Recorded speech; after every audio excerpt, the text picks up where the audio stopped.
weird to see this. Yeah.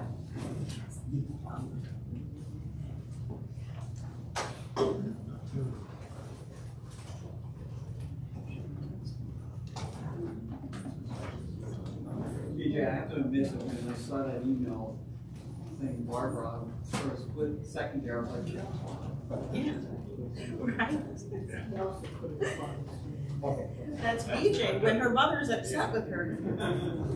Barbara Jane's wife, get over here right now.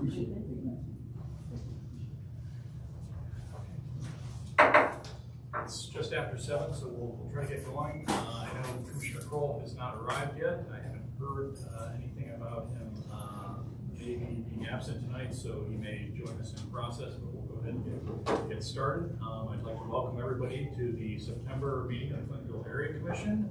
Again, our thanks to the library for hosting us at our monthly meetings. That's always appreciated. We are recording the meeting, so please be aware that you are being taped, the camera's on, and that's I don't think live, but we record the meetings later on. I'd like to maybe ask if I could. The agenda was late to circulate, but we did get it out tonight. Circulated to commission members, and it was also posted on the website. I apologize for the lateness of that. We're also dealing with I was a little bit hamstrung. It's a short week to begin with, and then Commissioner Bolton is also tested positive for COVID, so she's not feeling well, and I tried to she usually helps with the agenda. I didn't want to bother her with it, so we put it together with a little help from Commissioner Leah Osborne. I want to thank her for that. But if there are no changes to the agenda, I'd like to move that we approve the agenda. Any changes or exceptions? Okay, then we'll approve the agenda. And if I could, I'd like to ask people to please rise and join me with the Pledge of Allegiance. Pledge of Allegiance to the flag of the United States of America and to the republic for which it stands, one nation, under God, indivisible, with liberty and justice for all.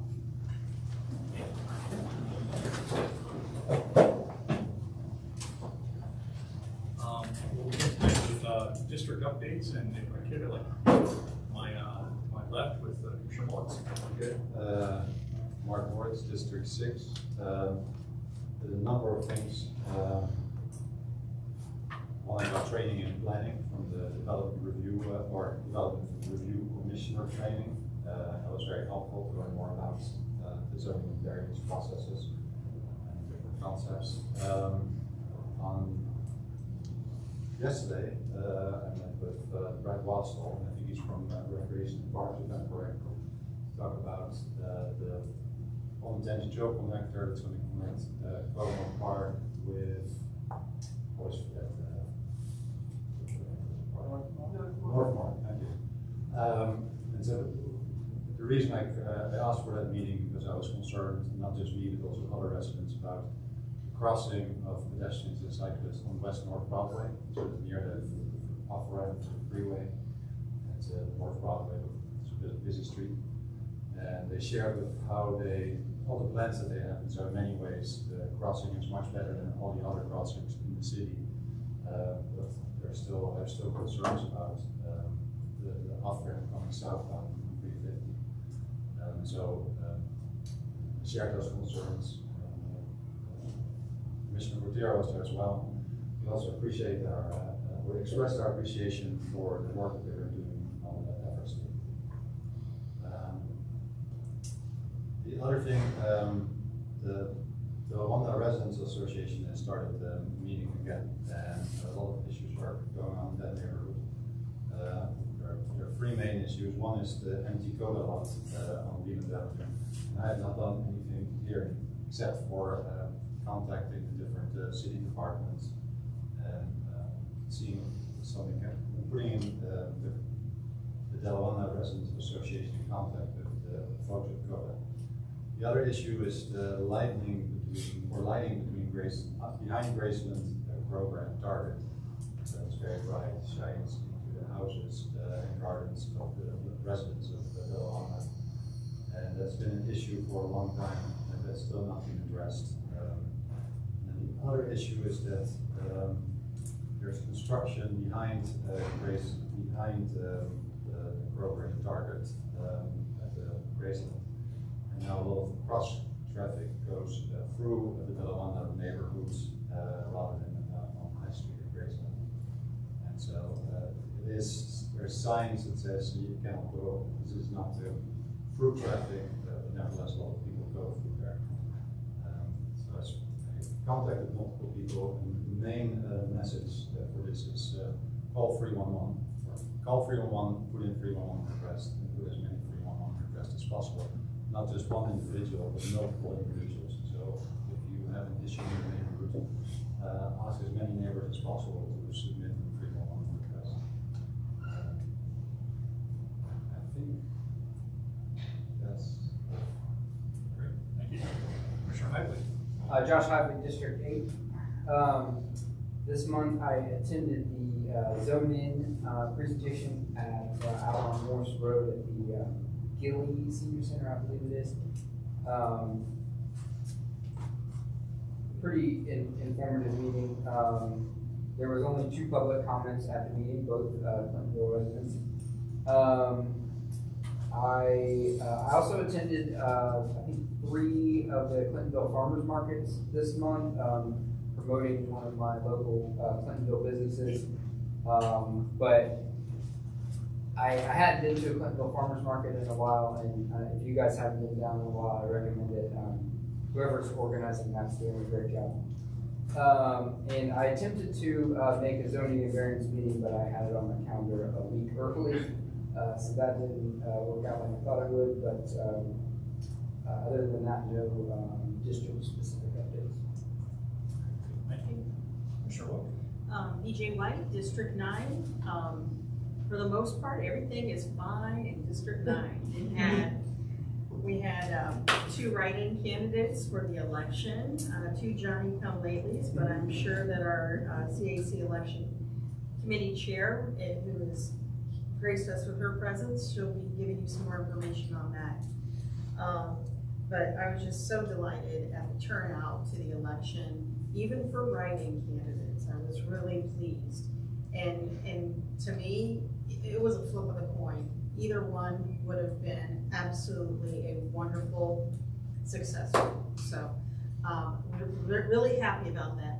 I also met with Representative, what's so funny is that I had, before I bought my current home, I lived 2 blocks directly due south, and I had Allison Russo as my representative. I moved 2 blocks north, and I have a 3rd representative. And if you're not aware, Clintonville actually has 3 representatives, which is a good thing or a bad thing. It's all in how you slice and dice it. But I had the opportunity to meet and speak with Representative Beth Liston about some concerns that I have about the railroads. In last month's meeting, I mentioned that we had stockpiled used railroad ties that are just kind of collecting along the Indianola area between north of Morse, south of Lincoln. Sorry about that. Just being stockpiled there. So I did meet with her about that. I also spoke a little bit about the signage on the exit ramp from 71 to Morse Road, and more specifically Indianola and Sinclair, how those are exit only bold lines, and they get crossed over all the time. And I'm sure that somebody can provide crash statistics for that intersection. I've sent a public information request for that and have not heard back. But I'm sure that the residents, and I'm sure that Marvin can vouch for me, residents can count how many near accidents were there that is actually not part of a statistic. But I've talked to her about bettering up that signage and making maybe a repeat of what can be seen on the exit ramp, the signage there, just repinning that same signage, duplicating that hangs over the intersection of Morse and that exit ramp. turning left onto Sinclair and turning left on Morse Road and splitting off to Sinclair and continuing forward to Indianola. So these are things I'm working on that the city really can't control because it's state, so then we have to kind of leapfrog and talk to our state representatives, and that's what I spent a bulk of my time doing. And I also reviewed Chair Rotero's resolutions and really appreciate the fact that he put a lot of thought and consideration to those, and District 9 will be supporting those. That's all I have. Dave Otero, District 1. This month there was a lot of activity in the area that I'd just like to acknowledge. Crest Fest made a return after the pandemic, and this was the second year after the pandemic that's been held, and it was bigger and better than last year. It's rebuilding. It still has a way to go to get to its pre-pandemic level, but it was great to see the turnout and the enthusiasm. People have been hoping it would come back. This year we also had the Bird Tunnel Party, which was on Labor Day weekend, which was on the Indianola Viaduct at Glen Echo Ravine, which was a kind of interesting gathering. That was a really good party. It was on the same day as the Shine On Festival, which was organized by the Little Light Collective, and I want to kind of acknowledge their efforts. They put together this very grassroots effort that really proved what the businesses that are in that small commercial district that's just north of Weber on Indianola can do if they work collectively. It was amazing to see 50 vendors set up on the sidewalks in the parking areas, along the alley, to see live music, food trucks. It was just an amazing sort of self-organized, self-regulated festival. Couldn't have been better, and it was really remarkable to see that, and it just proved the potential of that little commercial district, which I think is going to benefit from the changes that are going to happen as part of the repaving of Indianola Avenue and the proposal to restripe and reorganize a little bit of that area in and through there. So I hope the city pays attention to that festival, because it proves what that little neighborhood is really capable of. I did also field some concerns from some Tippett Road neighbors of the Indianola K-8 as the school starts up its next year. There's concerns with congestion from the morning and afternoon drop-offs. That's something that we'll probably be able to work through, but there's a recurrent problem of the school being serviced way too early in the morning, violating city code by having their dumpsters serviced way too early in the morning. So that is something that the district does need to do something about, and it's been a recurrent problem.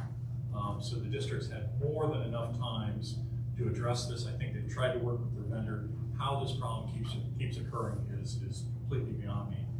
And then there's a similar light trespass issue that we need to talk about with the district. The district, when they renovated the school, they had put in a HID light source, and ultimately they switched out the lights on the building, the site lighting, with an LED fixture, which is more efficient, but it also doesn't have the required glare cutoffs. So those lights spill over into neighboring bedroom windows, and it's pretty bright at night. So we're going to see if the district can add the cutoffs, the fixture cutoffs that they need to do. That again is something they should have done in the first place. So we'll be reaching out to the district to try to make some changes there. I did sit on the discussion with Recreational Parks about the trail. It was a good discussion about some of the safety concerns that Commissioner Morris had brought up. I'm not sure that maybe he got as many clear answers as he would have liked, but it was a good update that informed us what they were doing. One of the strong takeaways I had is that the current schedule will have that trail being developed and completed in 2024. So, we should be seeing authorizing pieces of legislation going through council, and it looks like that project will be out for bid sometime next spring, and the anticipation is that the construction will be happening in the summer. So something to look forward to. It's going to be, I think, a great improvement when it finally happens. But it's been a long haul, but it's interesting to see it finally take place. Commissioner Pfeiffer? Nothing to report. Only thing I'll mention, because Ryan Foshi talked about it last month, that the green spot was actually did use the Hilliard styrofoam recycling. pretty nice, super helpful.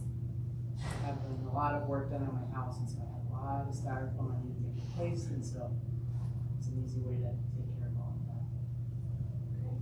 of that. Donnelly Osborne, District 3. Residents of the North Broadway Block Watch held their first meeting in a long time to get reinstated as a group. They'd gone dormant during the COVID-19. During that meeting, they requested, met with Officer Brown and requested that he work to hold a kind of a Clintonville-wide meeting regarding the homeless issues that we're tackling. I also received 2 other requests regarding homeless encampment at the CRC Mid-Garden, at the end of Mid-Garden in the CSX Robo tracks. There was encampment, then it looked as though there was not, and now it appears to be back. So residents are concerned about the safety of those people being so close to the railroad tracks. And then we had 2 separate dead deer issues on Broadway with some lengthy turnaround time for the pickup. And so I know we're talking about that tonight, and that seems to be a hot topic. So. Commissioner Wyman. Mike Wyman, District 7, nothing to report. Okay, great, thank you. We'll move on to the approval of past minutes. Commissioner Pfeiffer. So I tried to send out the meeting minutes 2 nights ago. I'm not sure how successful that was. I did send out the meeting minutes last night. I think they had small editable changes about some typos from Commissioner Moritz. Otherwise, I have not heard anything, so I think if everybody's okay, the minutes are ready to approve. Is there a motion to approve? Is there a second? Second. All those in favor say aye. Aye. Any opposed? Same sign. That's approved. Thanks very much. Move on to the treasurer's report. Commissioner White. We have, I've received a couple of expense reimbursements, nothing that is that time sensitive. Some stamp request, something comparable to that. That the most time sensitive expense that we have is due on September 10th, and it's our annual mailbox, post office box renewal. And there has been a delay with area commission funds disbursements. So I'm going to spot the CAC some pocket change and get that post office box renewed maybe, or maybe work with the city and find an alternative means. But at any rate, that's the only thing that we have. That's $210, I think, $216 maybe. But that's the only thing that we have to report, and I'm still just standing fast with the checkbook. So. Thanks very much. I appreciate the update. So they're not waiting on anything from us. No. It has nothing to do with us. We're golden with them.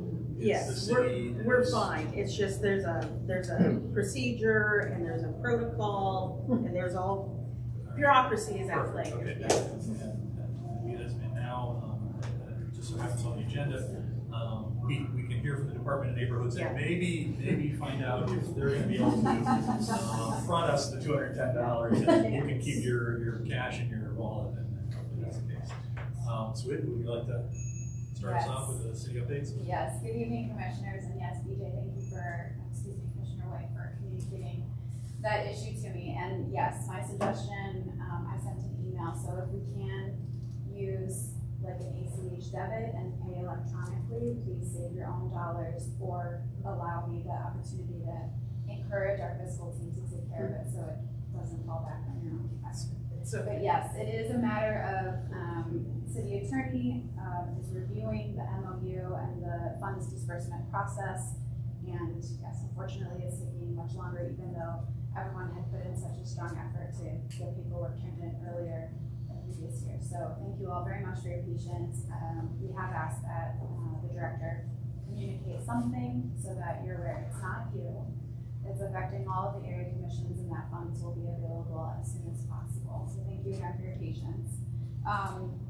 I don't know that any of these are updates, but just to continue to raise visibility for our public tree code is now available for comments.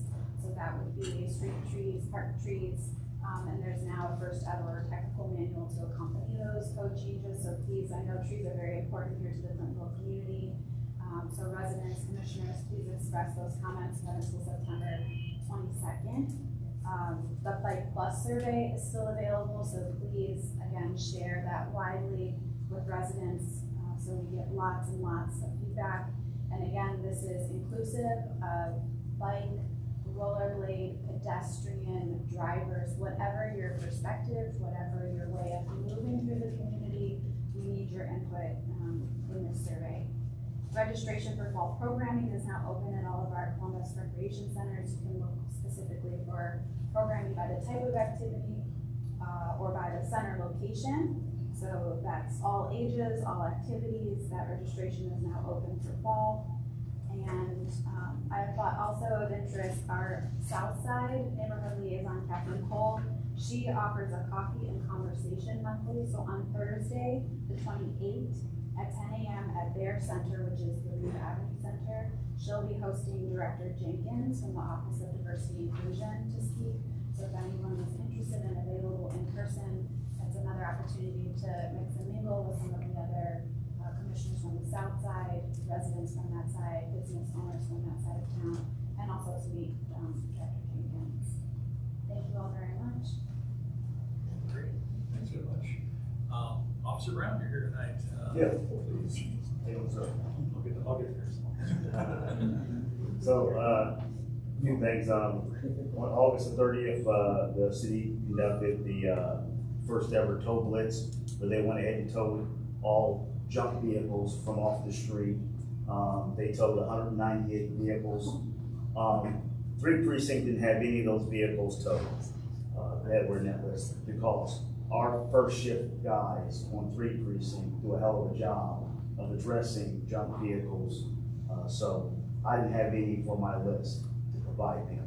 If you know of any junk vehicles on 3 precinct, please notify me. I'll get out there and get them off the street. Okay, but we didn't have many out there. Again, our first shift guys got them towed before the tow blitz started. So I did have the block watch meeting with the North Broadway Block Watch. The homeless issue was brought up to me. I'm gonna be honest with you, first time in 28 years, I was stumped. I don't know what the answer is.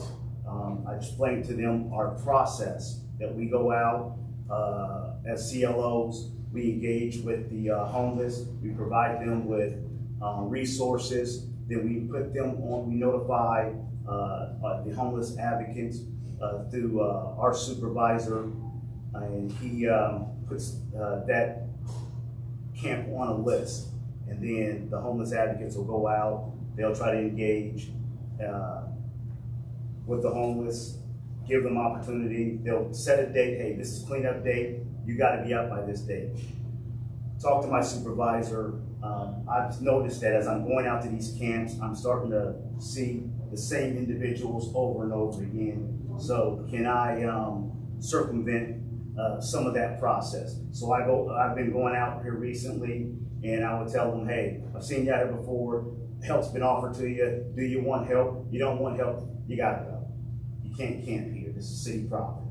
So that's been expediting the process. After going back out to check the camp to make sure they're gone, I've been notifying Marcus Johnson. Marcus Johnson is starting that process, expediting that process. So I don't know what the answer is. I have reached out to my superiors to see if I can make contact with the police department in Detroit, Michigan, because I'm hearing that they're having some success with their homelessness in Detroit, Michigan. I believe is that they built a facility for those homeless to go to. How they get to that facility, I don't know. I would like to know that, because the issue that I'm coming across is some of those individuals just don't see a problem with how they're living, and they don't want help.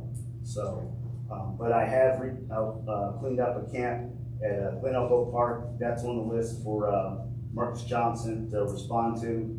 Went out to Kenny Park, cleaned up, found 3 camps there. One was active, 2 was not active, and spoke with the folks there at that camp. They should be gone as of today.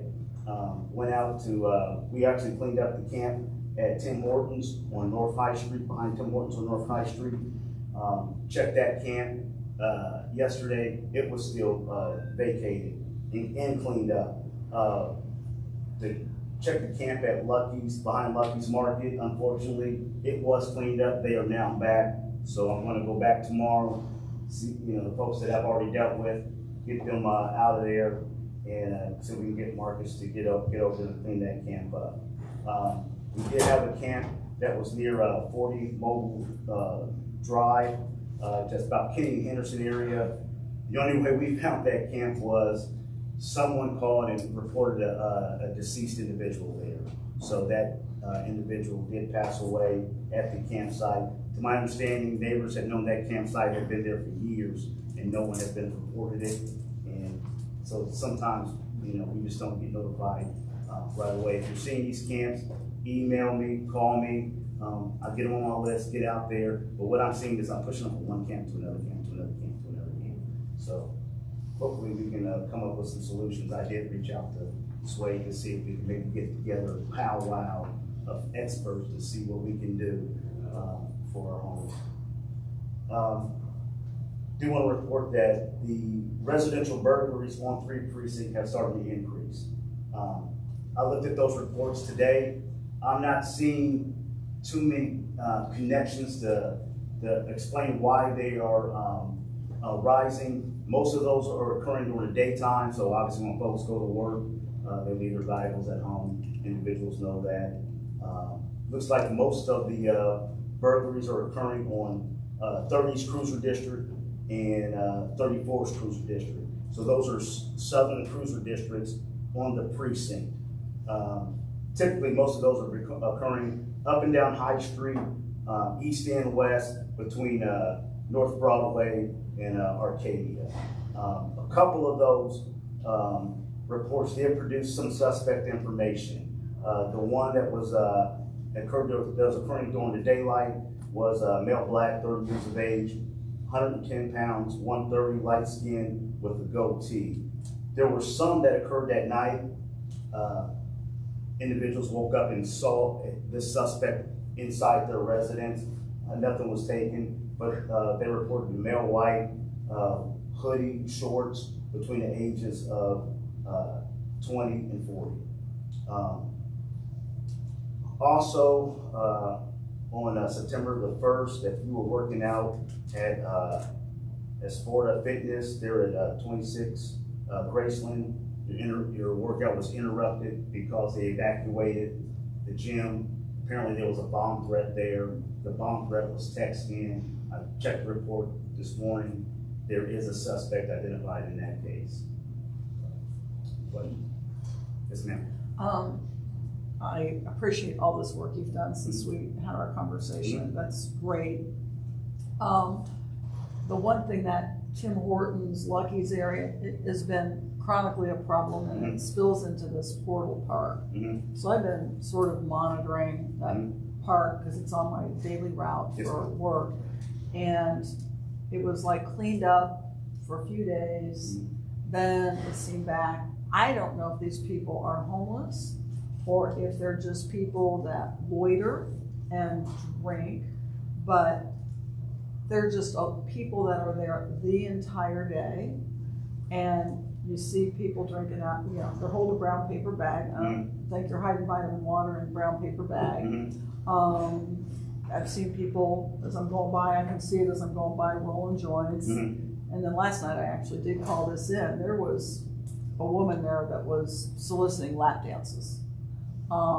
Yeah, it was super obvious what she was doing, if not prostitution, but at least the lap dance program was going on. And so there's just this chronic activity going on there that is not conducive to the rest of the public being able to use that park.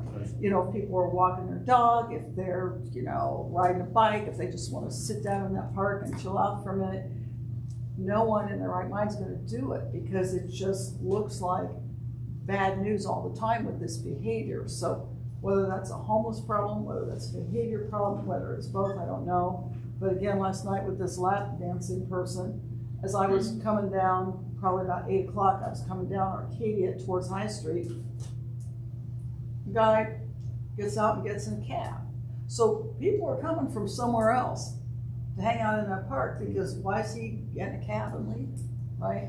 So I don't know what's going on in that park. I know it's not Clintonville, but it's the gate to Clintonville. It's Old North Columbus. I don't know if we should be working with Old North Columbus jointly on that. I don't know, but it's just really a mess. I'll tell you what I'll do. I'll reach out to our CRT team and see if they can put together a plan to start to address that. CRT team unit, they don't receive dispatch runs. Their job is to go out and address issues like this. Yeah. So I'll pass on to the CRT team and see if they can come up with some. Okay, great. I appreciate it. Yes, ma'am. With a park that size, did they ever consider closing the park, like putting temporary fencing up around it or anything like that? I don't know if that deters it long term, but just curious if it's That's a ever. good question. Yeah. I don't know. I made a vehicle turnaround in the hookah bar that used to be Anchor on the I guess southeast corner. Mhm. And when I was doing my U-turn, there was somebody behind the hookah building that was showing off something that he had in his pant leg to somebody else, and the other guy was like feeling his pant leg, you know, it was a gun and drugs or money or whatever wad he had in his pants. He was really proud of it. So it's I'm seeing the same things. I have communicated with our narcotics supervisor about the drug activity that's been occurring at High and Arcadia. Yeah. So they are aware of it. I don't know where they're at in those types of investigations, but I'll see if I can get the CRT team involved and get their uniform officers pretty much just go in strict enforcement and see if they can flush it out. That's not the best I can do right now. Long-term solution, I can't get it. Right. And I'm glad that was brought up, and I thank you for bringing that up, because Portal Park, and I think I mentioned this last time that we discussed this, it's such a small park, and we are grossly underserved for, public green space. We have some access from the north side through a steep staircase to Glen Echo Ravine Park, but the closest thing that we have to our district, and it's actually in the university area, but our neighborhood association has adopted that. We plant flowers there, we clean the place up or whatever, but it's such a small park that if a group of people show up there, they take it over. Nobody else is going to use it because it's such an intimidating presence, and they're there all day. It should be a shared space. If they're just sitting on the benches, they're not breaking the law. They're allowed to be there, and everybody I think respects that. But at the same time, it has to work as public space. And Recreation Parks I think needs to figure out a way to help us make the park work the way it's supposed to. And it really is a game of whack-a-mole down in that area. You've got the area immediately behind Tim Hortons, which is one homeless encampment. You've got the area right next to it behind Lucky's, which is another encampment. And then across the street behind it used to be a tech store, right, is the other side of the ravine, and then sort of, people will move from one location to the other, and they'll even move over to the other bridge, which is at Calumet, and that becomes another hotspot where people live. And then you have the other area that you just mentioned in Glen Echo Park as well. So there's a whole string of encampments there that we have to deal with, and unfortunately, that's the only public space we have in our neighborhood. So I appreciate the fact that I think we talked with Commissioner Leigh Osborne about a community meeting and having, you called it a powwow or whatever, but if we could get people from recreational parks, if we could get people from the shelter board or whatever, just so we understand what we as citizens can do, how we should, integrate with you in terms of being the eyes and ears and helping you do what you do, but also understand, how we can do this in a compassionate, meaningful way, and that kind of stuff. So I know Brittany's not here tonight, but I know she would love to be part of that conversation. She's, brought the issue of houselessness to the commission. So I'm hopeful that you can pull that meeting together. Sure. Thank you for all you're doing with that. Your list was impressive since we've talked with the Block Watch. Yes. I truly appreciate that. Is there a way where you can visit that mid-garden do you know the end of Midgard, where there's a garden for the CRC, that there seems to be an encampment there, then it went away, now it's back. Is there a way to visit that? Yes. Between the railroad tracks and that garden? Just, they're concerned about the safety of the individuals there right at the railroad tracks. Supposedly the neighbors have been in touch with CSX, but it still seems to be there. Okay, I appreciate that. And before you leave tonight, I'd like to make sure you get together with Julie Fisk over here. Julie is a resident of my neighborhood, my district. She's interested in helping us reorganize the block watch that has kind of become moribund. So if you could reach out to her, I'm happy to help Julie. But Talk to you one time. I'm gonna give you my card. Shoot me an email. Okay. I'll send you the booklet, and we're off and running. Great. Love it. I'm easy. Perfect. Okay.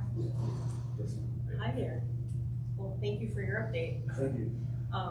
Do you know off the top of your head what occurred on High Street, north of Morse Road, on Friday, September 1st, sometime between 10:30 and 11 a.m.? There was quite a large number of first responders that showed up there, and it was like just north of Morse Road. Mark, I'm thinking this is when the folks on Delawanda realized that they had an insurgence of traffic because there was no way to get through the intersection at Morse and High. And there was a lot of people filtering through that. I was one of them. And I did notice that the no through traffic sign is gone now. So it's no longer there. I didn't take it. But I suspect from the number of first responders, I suspect there was a pedestrian hit because it's right where people cross 6 lanes of traffic to go from the bus stop in front of El Dorado, and rather than backtrack and cross the street at the light or continue to walk north, if they live in the Delawanda neighborhood or they're going to Bob's Bar, let's say, or whatever, they're trekking it across 6 lanes of traffic. So if you could get back to us on that. What day was that? Last Friday, September 1st, between the hours of 10:30 and 11 a.m. I was on my way to an 11:15 appointment in Central Clintonville and had to cut through the folks who don't like people driving through their neighborhood. I'll find out. Right on. I have a question about another incident. Yes. Citizen app reported a suspected shooting at Giant Eagle yesterday, 5 a.m. Is there any confirmation that a shooting happened at Giant Eagle? I have not heard that. I'll check it. Yeah, it was looking September 6th, 5 a.m. to 4 a.m.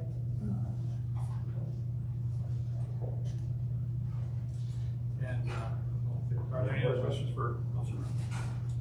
Shoot me an email. I will certainly do that. Block watches. Love it. Thank you. Sorry, I was in a funeral this morning, so. Thanks so much for the update. Thank you. Very thorough. Yeah, thank you. And last we have Harrison Pope from the Hello, City Council. My name is Harrison Pope. I'm liaison with City Council. We are back in session. Our first Monday session will be this September 11th. Council President will not be there, so Council Pro Tem Rob Dorrance will be the one heading it. A few highlights from Council Member Bankston that he's doing coming up is he's bringing awareness on sickle cell awareness. So because of that, we have partnered with the American Red Cross to donate blood. So we are collecting blood. I know it sounds scary, but it will be happening September 14th, 10 a.m. to 4 p.m. And the location is at the American Red Cross, 995 East Broad Street. And in collaboration with the Sickle Cell Awareness, September 18th, which is the next Monday session that Council will have, we will be illuminating the building, lighting the building into red to highlight sickle cells awareness. And then what we have coming up September 27th that we want everybody to try to be there is we're having our snack and learn to have a discussion on the district thing that will be happening soon. So we have an expert within City Council in our O team that will be answering questions on how the design was, basically the steps, the process, and every question that anybody has. And that will be happening September 27th, Wednesday, 6 p.m. to 7 p.m.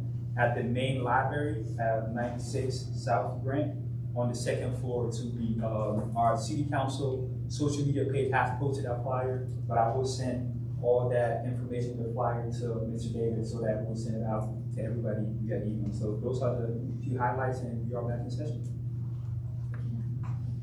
Any questions for Harrison? Thanks very much. It's good to see you back.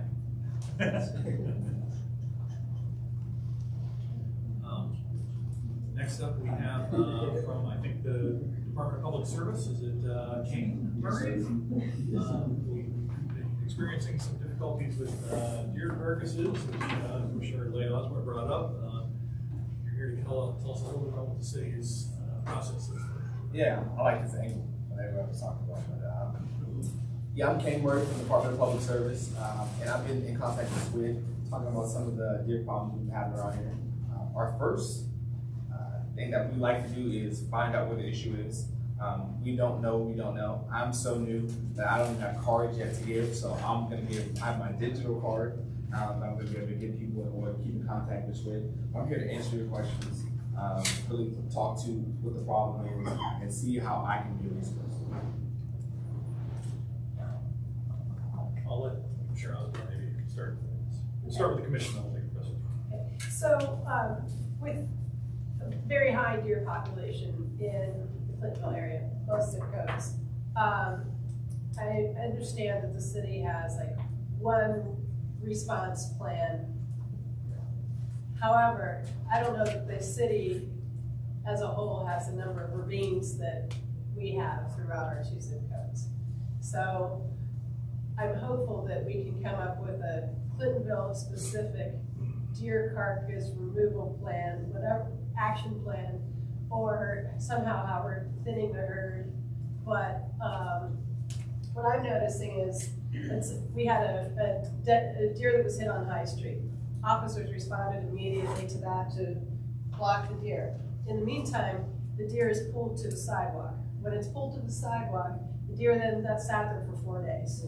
So it would almost be better if the response team came out while the officer is there blocking the deer and remove the deer immediately. Because I think we have more of a health issues, going into this, day 2, day 3, day 4, in the temperatures that we've had. So I'm concerned about that. Living on North Broadway, I noticed, again, deer pulled into the tree lawn, and then it appears to be the residents' issue to take care of it. But, we don't want to keep it in the street. And again, some response to where when it's in the street, it's taken care of. But even if it's in somebody's yard, how are we getting rid of this thing? I mean, it's a gigantic animal. The general population has no clue what to do to get rid of this carcass, and it's happening rather frequently. So I would love a quicker response than 4 days, especially with the holiday weekend. We had an issue of a neighbor across the street. We saw a deer get hit. It went in the backyard. They couldn't find the deer. Well, they found the deer, 2 days later because it died behind their air conditioning unit. So, and they didn't know what to do. And so, the thing that public service can do, and I have to just be honest, is we handle deer that are in the right of way. So if a deer is hit and dies in the right of way, it would be best to not move it, not touch it, report it, and that's get into a 311. Right. That's put into an emergency 311, taking a picture of it, make sure that they know, and that deer will be taken care of. As soon as it gets moved out of the right of way, we can't even touch it. Like public service, that goes to Parks and Rec, that goes to our private. Our guys can't touch it in the right way. And also, we can't even put it in our trucks when we come out because it's just a service. It will mess up our trash, mess up our recycling. It's a whole different process to come and get a carcass to just picking up a smaller animal. Because, like you said, it's such a large thing. Okay, is there a way to, let's say, okay, so it's out in somebody's yard now. What is the best, private service? Is there a way that you can give me information that I can pass on, because they're kind of at a loss on what to. hoping there's deer dash that will pick up your deer. I'm a punk as a go.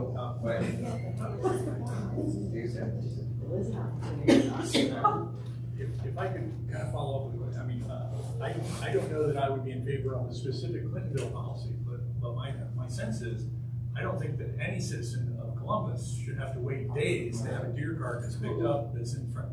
I want to be clear, the right of way is the whole width of the public property, the sidewalk, the median, everything else. So if the first responders, the police come out and they open the roadway up to traffic again, okay, they haven't removed it from the right of way. It's still, you're saying it's still public services responsibility to get it. But it seems to me like no matter where you live, whether you live in the Hilltop or Linden or the Far East Side or the South Side or whatever, a report of a dead deer in the right of way should be something that the city has to have a plan of response that's measured in hours. You know, I know that's a special consideration, but it's kind of a public health concern here. I mean, we had a deer on High Street across from the library, and I don't think that there's any, you know, it was reported on Monday, and it was picked up on Thursday.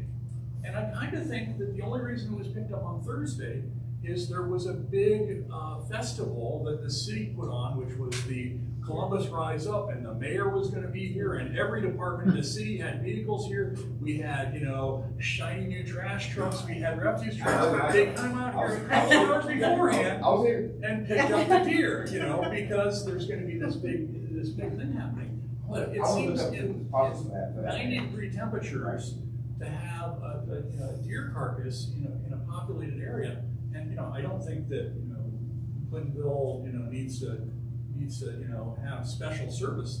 It's a problem in any of these areas where we have deer, and the deer are, you know, we have a ravine here.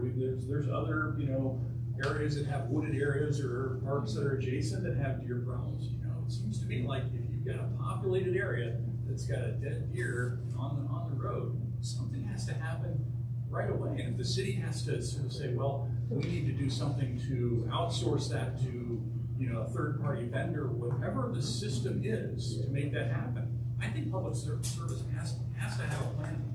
I think if we talk to any of our municipal partners of the surrounding communities, whether it's Grandview Heights or Worthington or Upper Arlington or, you know, Gahanna or any of these other areas, and ask them what their standard is for public service when they get a reported dead deer within the city limits in the public right of way, I would hesitate to say, I don't think any of them are going to say, well, 4 or 5 days is okay with us. Yeah.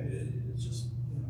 I would want to hear what the response time is. I want to actually go and get some numbers and see what the response time is. I know response times for things like potholes.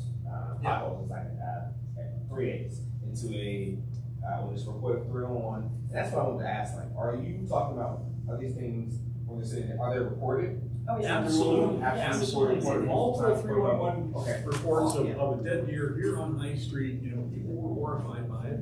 The policy's 3 business North days. Broadway, Yeah. Indian Old, That's long. other streets.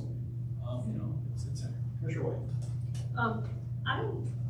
I don't understand the 3-day turnaround, nor would I be an apologist for the city to tell my neighbors that there's a 3-day turnaround.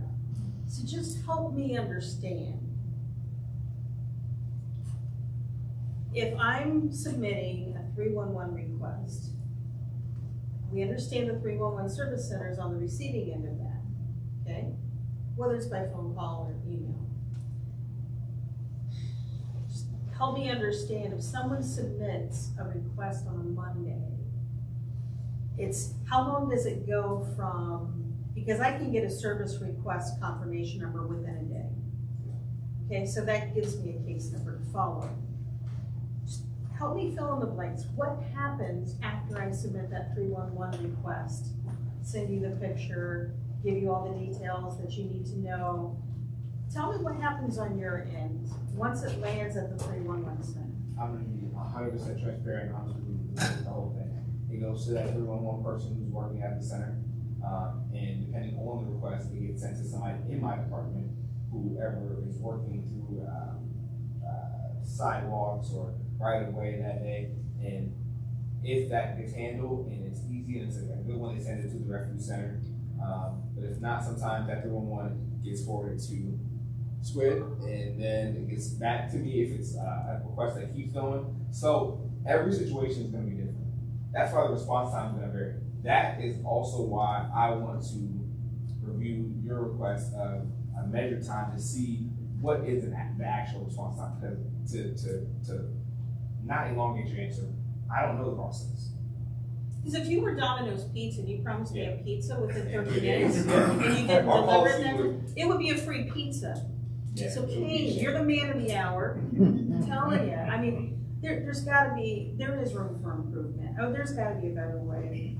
What is it that would be a problem that public service couldn't handle and you reach out to the Department of Neighborhoods? I mean, I can't imagine that there's anything the Department of Neighborhoods could do to take care of a dead deer. You know, I mean, they have trucks, they have things as well. But we have the personnel and the capability now to be doing weekly recycling and other things. It requires a whole nother. I totally get that there's personnel, health concerns, there's worker safety issues with the weight, the pathogens, everything else. Yeah, but maybe we need a special truck and right. Well, yeah, no, but it seems to me like there's kind of the animal hazmat team that, you know, I don't know if they're sitting there waiting to go, but it seems to me like they can make it kind of great. I'm telling you, the entrepreneur really smelling an opportunity. Like there's not a strict business for it. There's the report 311, our Georgia Center is usually the one that's going to handle it as well. So we have we do have a specific center that's going to handle it. But I don't necessarily say that there's a guy waiting, like you said, to handle it. Okay, so so let's say a car hits a deer and there's property damage, which they're gonna call the police, come and get the report. What if the police officer responding were required to report that to your area directly? Would that help expedite matters? Yes and no, because then it's like there are so many crashes. It would have to maybe go to an engineer and some type of crash report. Something can be done about it, but reporting every single one individually or one person, it's like who I can't think about who. Well, there's less than 6 in Clintonville. Come on. Less than 6 in Clintonville. I can't promise that would go to that person. Kane, I was just. I know, but I want to talk and I want to be able to work and have the conversation. And I think all these are good ideas, and I'd love to be able to take them back. And I'm writing them down right now. Take them to my department. But if you could, you know, some of the research that you mentioned, you could find out what the city considers a reasonable response time is, and what the process is. That would be good if you share that with SWID or could share that with the commission. That would be something I think we're very interested in. Commissioners, if I may, as a point of information, I did share some data. I do have that data came from 311 that I can share. And I think one important piece is that the 311 request is just a general label, so it's a dead animal. So the person providing the information has to specify deer, and that might be part of the delay, is that whoever is working the cases, it's not immediately visible. And this is potentially something we could address with 311, changing to have, as you're suggesting, a more specific request, since it's not the same as a skunk or a chipmunk or a smaller animal being in the right of way. So do you remember when we had the rat problems, the rat boom, and they didn't say report a rat issue, they said report a Clintonville rat problem, report a North Linden rat problem, report a West or Hilltop rat problem. It was like, what's the difference between a Hilltop rat and a Clintonville rat? I don't know. But maybe if we did make it more defined, maybe by geographic parameters, Clintonville dead deer problem. Even if it's, you can report a large animal versus right. A small animal. All right, so back to this dead deer thing, okay? So I had a lengthy conversation with a 311 operator on the last dead deer I dealt with. So I called, I said, there's this dead deer. She said it's 3 business days from the day you call in. Okay. Okay? Now, if this is on Friday of a holiday weekend, you're out 7 days. And I said, okay. I said, so is there a differentiation for a deer versus a squirrel? And she said, there is not. She said, the policy is the same regardless of the species of the dead animal. I asked her, do you get a lot of people calling about deer and telling you it's a deer? And she said, yes, I do. And I said, is there any way you can put the deer at the top of the list? And she said, no, I can't. I'm not authorized to do that. I note that it's a deer. I get constant calls about deer. And the policy of the department is to treat all dead animals the same. So if it's a policy issue, it seems that that's within the purview of your department to change the policy. Now, maybe this lady didn't know what she was talking about, but she sounded like she did. She said she'd been doing it for a long time. And she said she could not understand why a dead squirrel and a dead deer were treated the same way. So. And honestly, I like things that make sense. Yeah, right?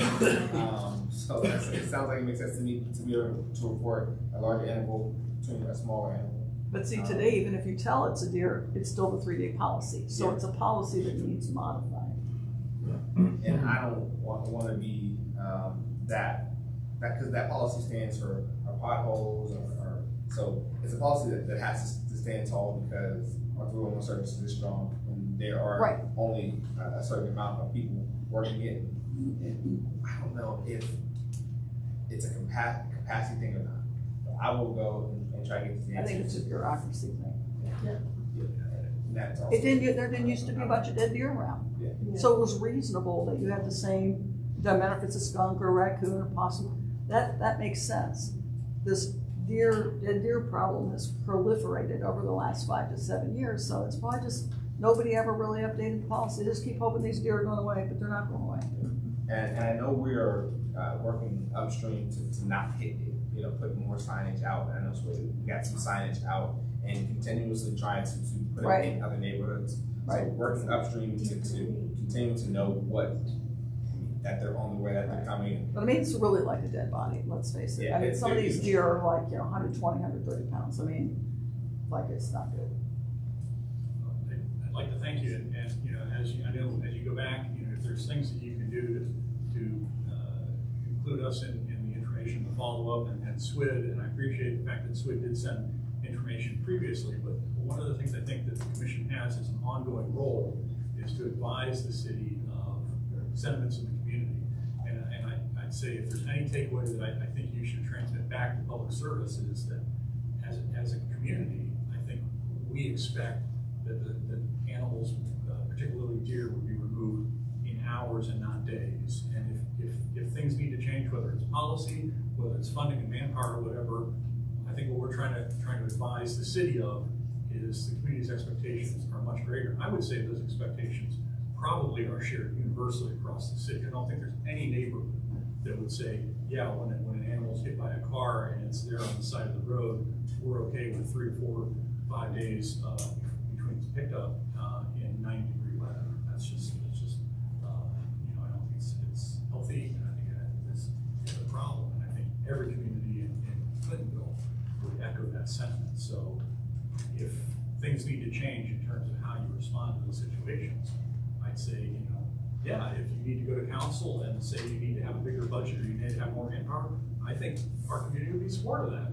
We have a standard here that's not being met, and that's what we're trying to convey, I think, is this is an important issue to us. There's some frustration with it, I guess. Oh, yeah, I understand. But I appreciate you being here tonight, listening to us, giving us some information. If you can follow up, that's greatly appreciated. Hey, can you send me the private services? Oh, yeah. Sure, I'll ask that question. All right, thank you. No problem. Thanks, Matt. On a more upbeat topic, a report from the CAC Elections Committee, Chair Melissa Dalton. Good evening, everybody. The CAC held its annual election on August 26th with early voting on August 22nd. A total of 152 people came out to vote. One race was uncontested, that was District 2, and Gregory Nutter was declared the winner. There was a change in election rules year over year, so we did not hold an election for District 2. The other two districts were competitive. District 1 had 3 candidates, and the winner there, Paul Latta, received a total of 51 votes. And District 9, there were a total of 2 candidates there. Andrew Miller was the winner with 29 votes. There were write-in candidates. We were very appreciative that they stepped forward, as Commissioner White mentioned. And I would just, in terms of kind of giving you a sense of how this election panned out compared to prior years, I'll take you down memory lane. Some of the commissioners here may appreciate this. So when you compare the 2020 election for these districts, District 1 was uncontested. Commissioner Botero won. But you actually had to run in an election for that because the rules at that point still required that process. District 9 was uncontested. Commissioner White was declared the winner.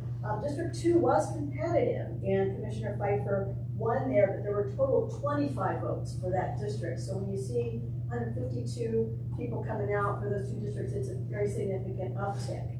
So hopefully that can continue. I mean, from my perspective, maybe some of the candidates can share their perspectives, but I think the city's election materials, they provided yard signs, postcards, all that marketing collateral. I dispersed that amongst all the candidates, and a lot of people came in to vote were holding a postcard. They had written who they were going to vote for, so you could really see the engagement, I think, tied to that. I think another aspect was this was the first year where the candidate packets were posted online. That was per the City of Columbus procedure, and the majority of folks, I think it was one outlier, but most downloaded the packet online. So I think that ease of accessing the packet contributed to interest. So glad that we could share that tonight. Let's see, I think that's everything that I wanted to bring to everybody's attention. And I'm thinking the candidates wanted to share their experience or any kind of feedback, but we didn't have any complaints. And so as of tonight, I guess it's official. Those are the winners. And I guess you will have paperwork to sign and some training with the city ahead of your start date in January. Yeah, I want to congratulate the commissioner-elects. Look forward to the term. Paul's here tonight joining us. Greg is here. I don't see Andrew here tonight, but it's great to have new blood on the commission, and I think the attendance and the turnout was fantastic. I mean, I couldn't have asked for more energy. I was really pleased with the enthusiasm, and at least in our district, I think we had a very competitive election, very well run. All 3 candidates, I think, were outstanding. I'm real happy for Paul. Look forward to seeing what comes in next year. But I want to thank Melissa and her team for their work. An awful lot of work goes into just making the wheels turn for the elections, and it's kind of behind the scenes and often doesn't get a lot of attention from us. But the fact that it maybe runs with a relatively low profile is an indication that it's being done very confidently, and that's important, that they're not doing things that draw criticism or controversy or whatever. We have a well-run, well-organized selection system, and a lot of that is due to Melissa's leadership. So thanks again to you.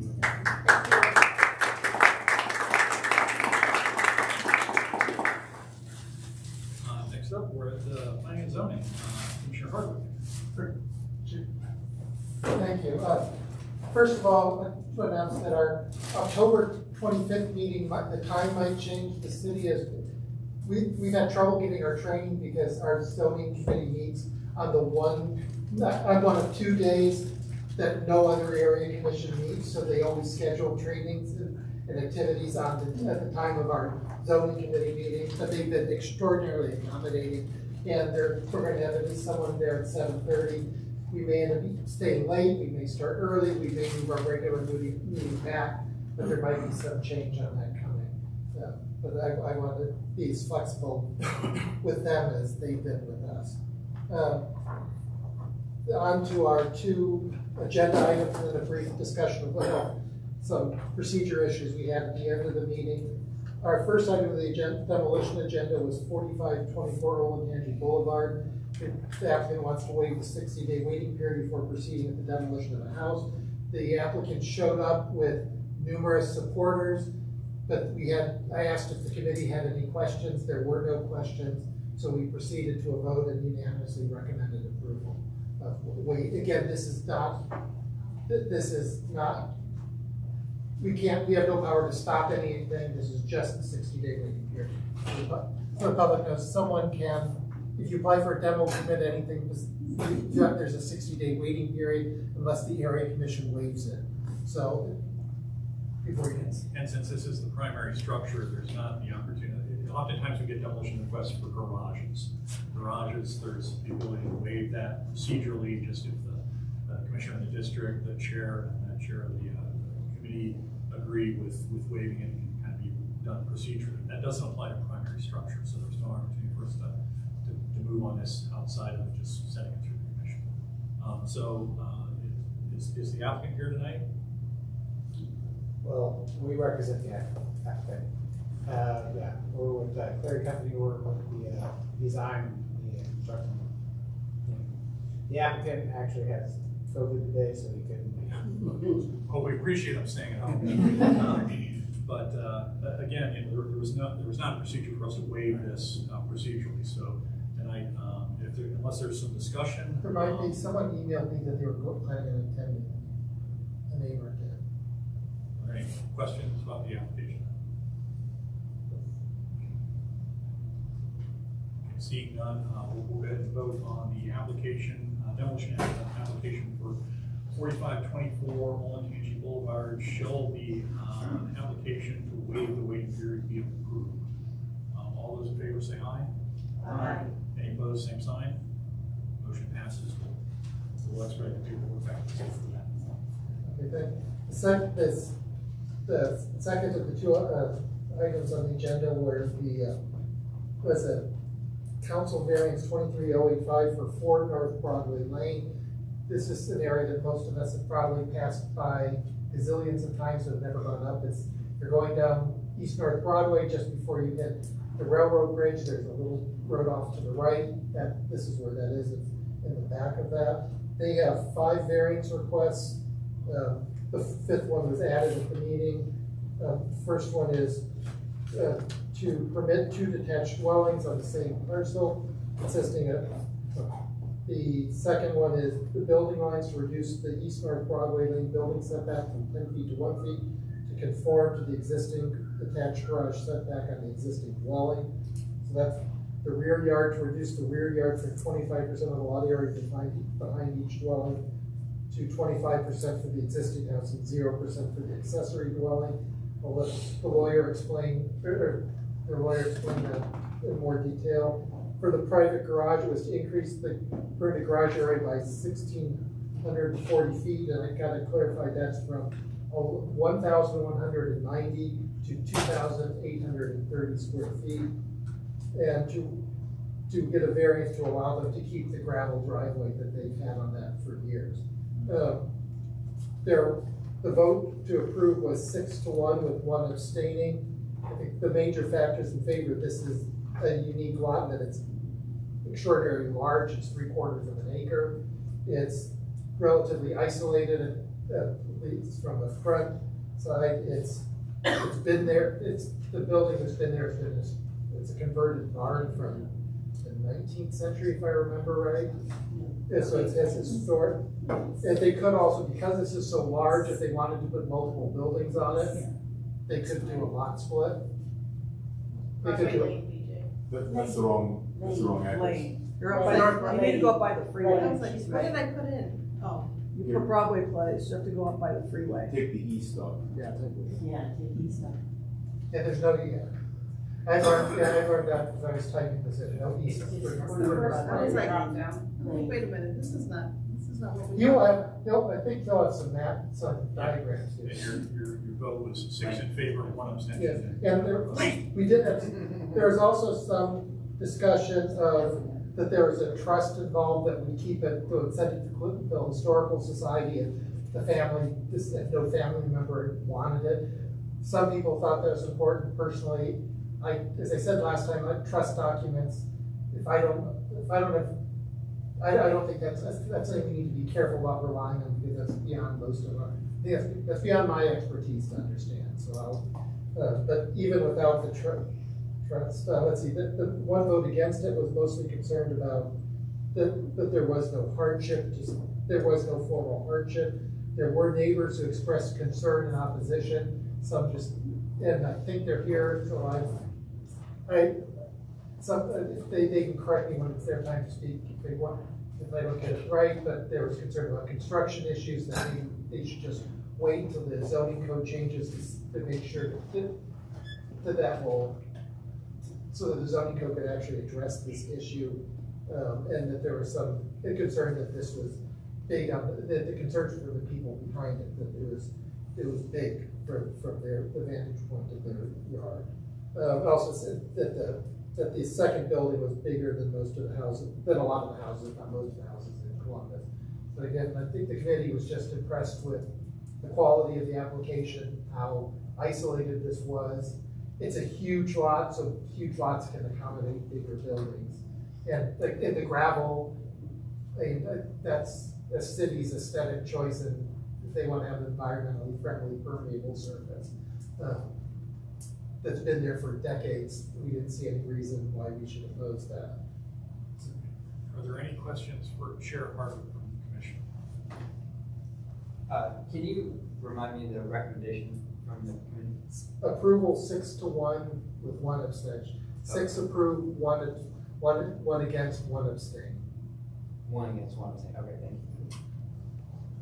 Just procedurally, we'll give a question for Chair Hardwick. What we're going to do is hear from the applicant, and then we'll have questions from the public. But from the committee, usually do it from the commission, then the public. Yeah, we're going to hear from the applicant first, or the applicant's rep, and then we'll go from the commission. Mr. Perry. Yes, sir. Commissioners, Commissioner Matera. I have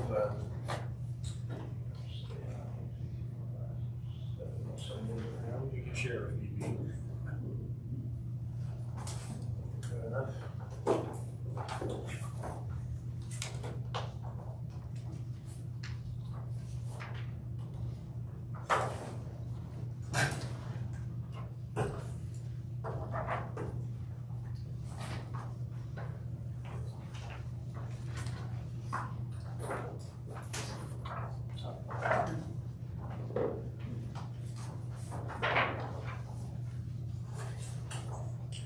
So in the set of color exhibits, I think it's the second sheet has the site plan.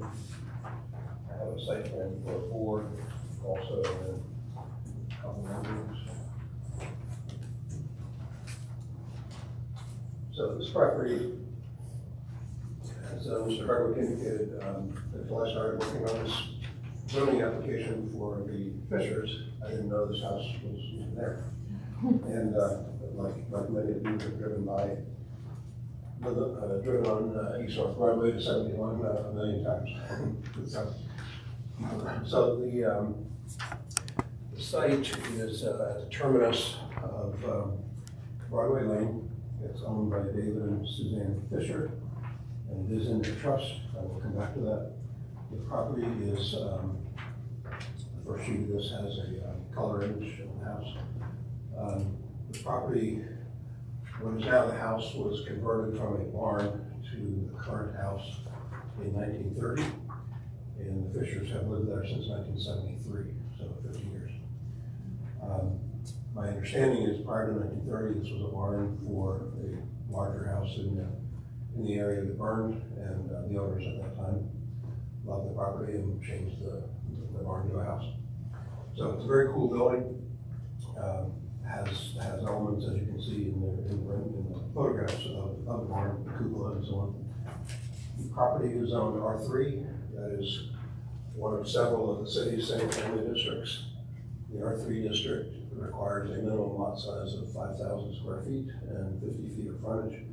This parcel is 3/4 of an acre and could be split into multiple additional parcels if the Fishers were so inclined. But they're not. They love the parcel, their family loves the parcel, and I'll touch on just the trust just for a second. I know you're not regulating trusts and so on, but the trust is the David and Suzanne Fisher Trust. And the terms of the trust are that when the Fishers die, it goes to the order of their kids by age, and then grandchildren and grandchildren's grandchildren, and so on, indefinitely. And it's a very important property to the Fisher family. The trust provides that if it gets to a point where no family member wants the property, then it's to be donated to the Clintonville Historical Society. So there's a very long-term commitment to the property.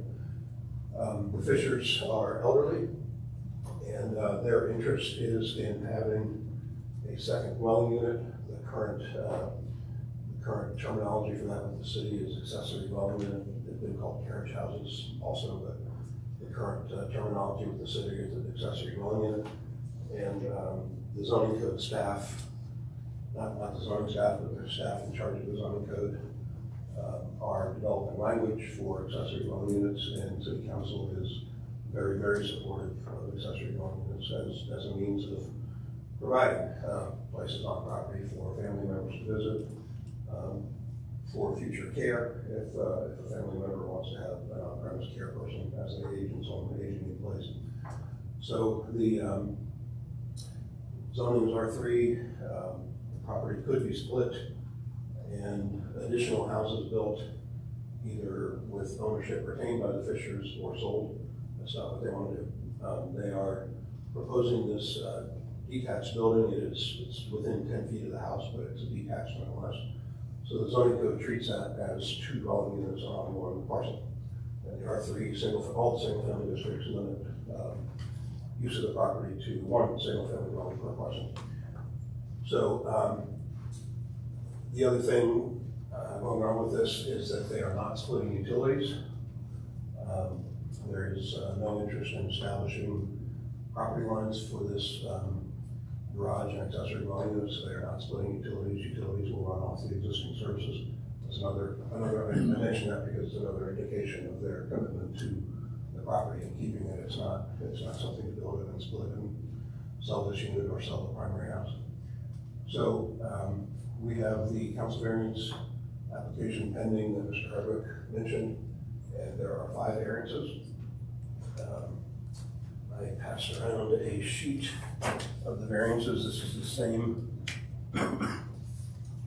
list that the zoning committee saw, and what was added between the initial application and the zoning committee was number 4, and then number 5 was number 4, so that was renumbered, but what was added was number 4 because the architect and I were figuring out garage area and what citation needed to occur.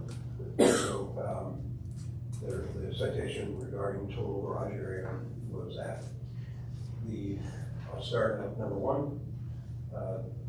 As I mentioned, one dwelling unit per lot with the single family district. So the city considers this a second dwelling unit and therefore requires a variance to the use district. Building lines. Let me flip this to the site plan and I will show you. Building lines I cited for the existing garage. This is an existing condition. And I also cited the gravel. But in 1994, there was a variance granted by the Board of Zoning Adjustment for gravel and for the building line to build the garage. So the reason I'm citing that in this application, even though both are existing conditions, is to incorporate it into one action so that those items can be found in the future, like when the Fisher's architect applies for the building permit for its property. Because they tend to get, it took quite a bit of work on my part and the records staff to find this variance. So I'm incorporating them into this variance, but they are existing conditions and permitted to be there. Now, on number 3, rear yard, the way the zoning staff handles this is that since one dwelling per lot is the limit, and the code requires 25% of total lot area to be behind the existing house, the zoning staff handles this by Number one, does the existing house meet the rear yard requirement? It does in this case. And the second way they handle it is that you can't have 25% of the lot area behind the existing house and 25% of the lot area behind the second house. So the typical citation is, as I've stated here, with to reduce the rear yard behind the accessory dwelling unit to 0. It's not really 0. It's this area and this area, but that's the way the zoning staff likes it cited. And then private garage. All the single family districts limit garage area to either the greater of 720 square feet, which is 2.5 car garage typically, or 1/3 of the habitable area of the dwelling. And so the Fisher's primary dwelling is almost 3,600 square feet, and they have 580. I can go through the math with you, but if you wish, but 1/3 of 3,600 is X minus 580, gives them a leeway of about 610 square feet of garage they could build anyway. And the footprint of the new building is 2,244. So let me explain that a little bit. That is a 3-car garage and woodworking area, gardening storage area, other miscellaneous storage area. And there's an area that has an overhead door. So I have calculated that conservatively that number one, those areas need to be included, but also this overhead door for the woodworking area and so on theoretically should be used to park your car. So I don't want to understate or quibble about what the area is. So I've calculated all of the ground floor. The second floor dwelling unit is 1,075 square feet. It's not a large unit. And again, it's intended for family members to visit, guests to visit, and the possibility of a care provider within that property. So I think that pretty well covers it.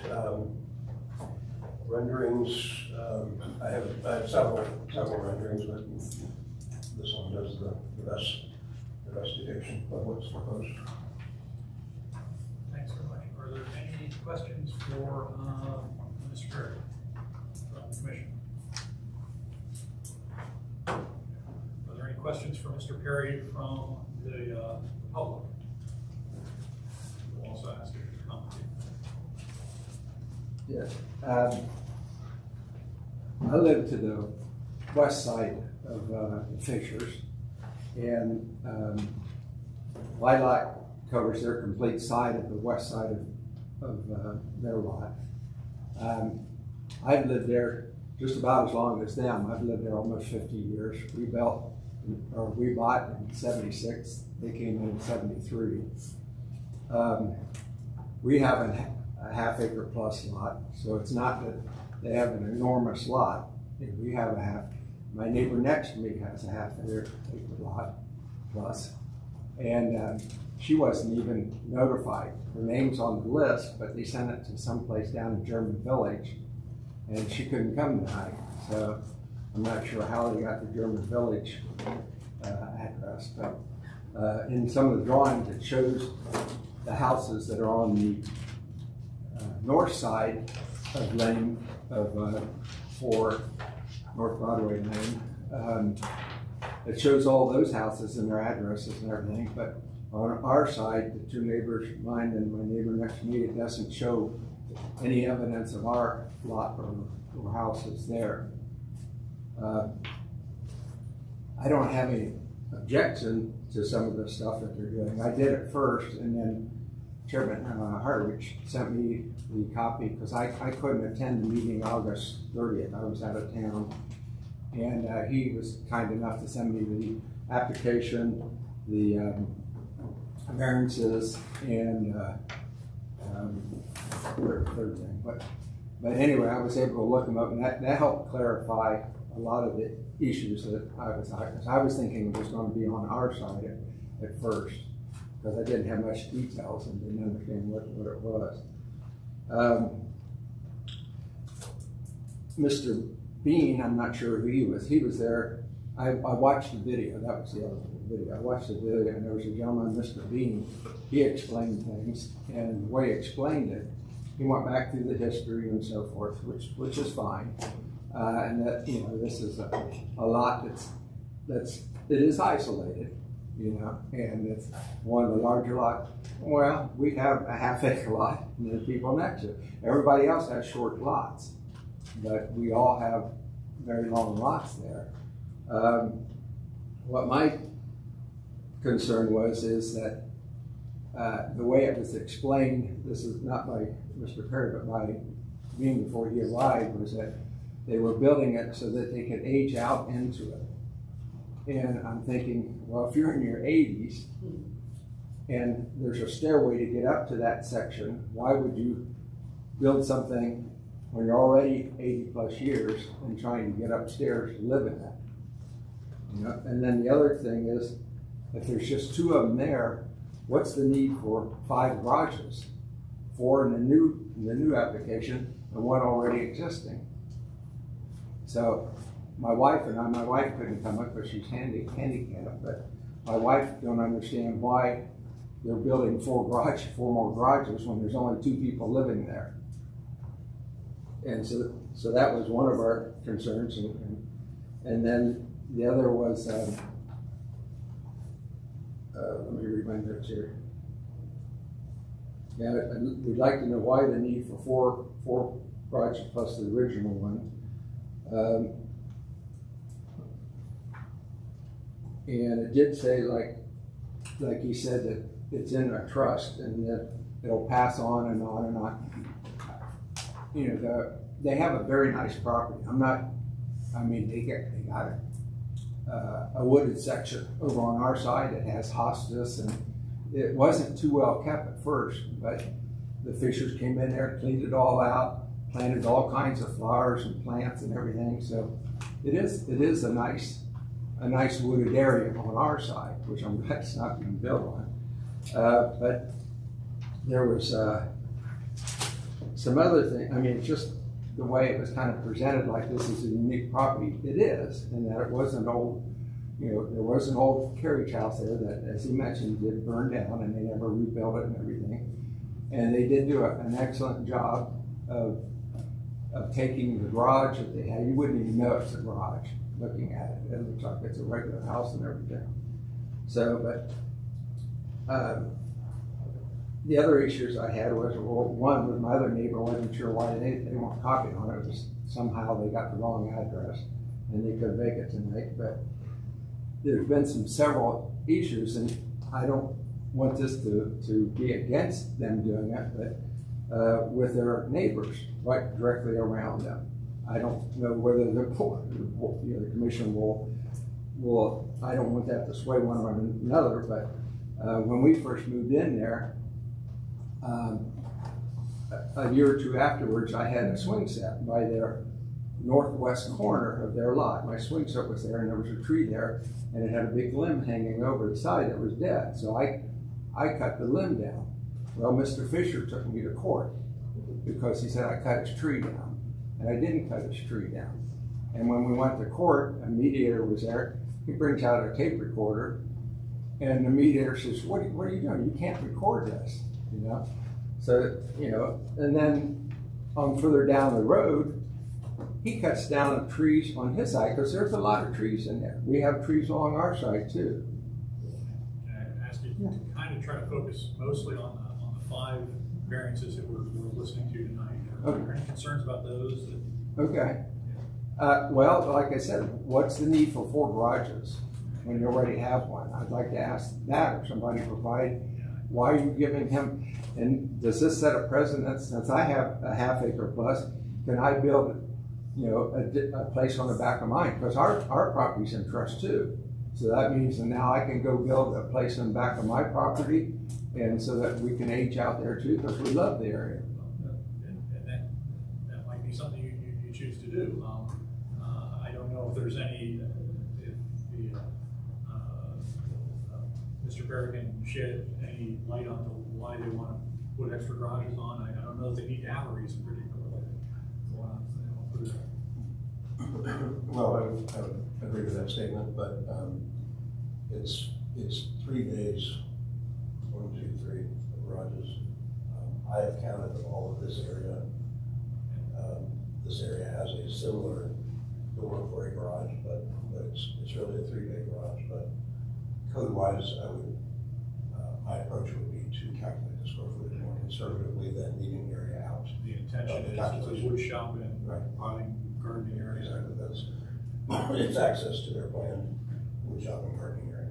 The wood shop's in the addition section to the right of that picture there. Right. It's not where the cars are. Right. And then the drawing, the other pictures show that there is a car in front of a garage. Again, it's so there are 4 garages. Yeah, I appreciate there's 4 garage doors. Absolutely Yes. right about that, and they've admitted as much. Well, he was saying something about there's a wood shop. Those garages aren't going to be the wood shop. The wood shop is the building next, beside it. I think it opens onto it, but let's not. Are there any other questions or comments from the public for Mr. Perry? I'll say, Mr. Chairman, sir, if the mailing addresses for the public notice come off of the Franklin County Auditor records, so that's where it came from. If that's an incorrect address or that person wants mail additionally somewhere else, if you'll give that to me, I'll add it to the notice. No, but that's where the information comes from. But if you look at the records, it does have her address is right there. That's why I don't understand why she didn't get it, because if you look up at her name and look up the records, it is that address there. I think it's 5, 6, I forget what her address is, but it is in the records, and I'm not sure why she wasn't notified. Thank you for your comments. Like that. Are you Mr. Blanchard? Yes. Okay, just checking because we had emailed earlier today. Yes. So, from hearing you speak, are you opposed to the project if we would vote? I'm opposed to having a 4-car garage with a roof on top of it, with a living space on top of it, yes. So, my understanding was that they were talking about aging in place. I don't think that's an issue. I think this was more for future caregivers potential. The Fishers are not going to move to a 2nd-story unit with a staircase. Right, okay. And then the neighbor you're talking about who didn't get notification, I want to check Franklin County and get the right address going here. The last name is Hilson. I think it's Marge Hilson. It might be Marjorie, her name, but they're just the west of my property. To the west, okay. We're side by side. We're the only ones that have the long lot along there, other than the Fishers have. There's the opposite direction. Okay. So her address is showing up as 559 East North Broadway, but is that the mailing address of the owner? Correct. Hold on. Mailing address for the owner is on Glencoe. Okay. It does seem like there's a snafu somewhere. There's a snafu, and that's why I was thinking that she lived on Glencoe.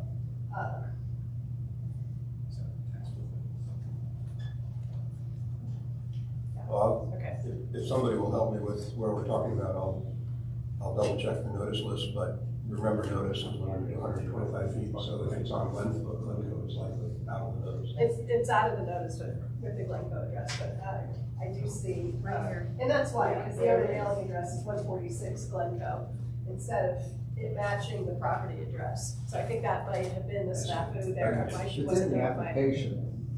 That's where the address is showing that with her wrong address. Part of that. Part of it is that too, okay.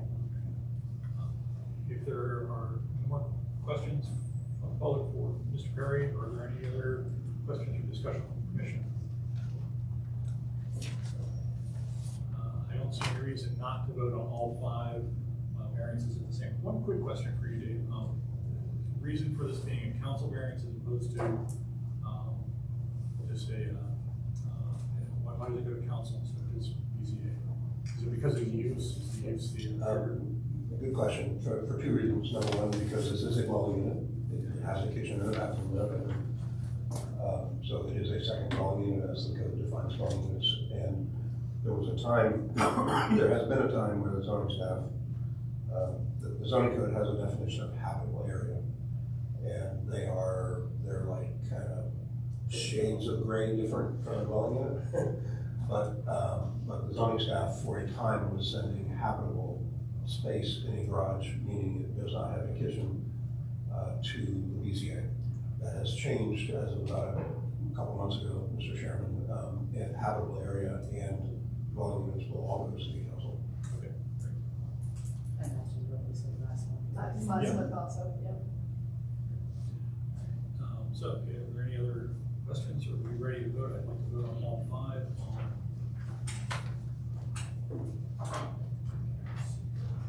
So on application CB 23-085, shall the application be approved?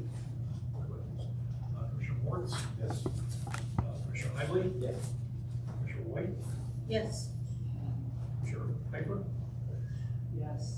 Commissioner Lee Osborne? Yes. Commissioner Wyman? No. And I'm gonna specifically focus on number 5 here. Because again, you know, the tone deafness of the city approving something in 90 and doing it again, looks like it's gonna do it again. But to push a walker or wheelchair across gravel is an absolute nightmare. They can have all the permeable surfaces they want, but having loose rocks everywhere is just unmanageable. I appreciate your point there. If this were in any way, shape, or form public property, I'd be 100% behind you. Being private property, I guess the chair abstains. Motion passes. Good luck with the project. Very good, thank you. Chair, just to explain what happened at the end of our discussion we had at the end of the meeting. Please, yeah. We did have some discussion about the level of formality and informality, and some concern that maybe we should be more formal sometimes. My ideas were, even though technically Robert's Rules of Order apply, if we have variances where there aren't a lot of people there, it's just more efficient to let people talk to each other, even though that's technically out of order. It's a community forum. The idea is for people to get a chance to have their say. It's not, and sometimes those can get in the way, but I did remind committee members that one thing in Robert's Rules of Orders is there's something called a point of order, which is a privilege, it's always a privilege, it's a privileged motion. Is that you can interrupt anything with a point of order, so if someone on the committee wants it to be more formal, they can always just say, I'd like to raise a point of order, and then we can move more formal. That's way, and we also had some discussion about making sure that we understand, that everyone on the committee understands that the people who come before us aren't lawyers. This is oftentimes one of their first time advocating for something, and we need to make sure that we treat them with the dignity and respect, and same for anyone who shows up.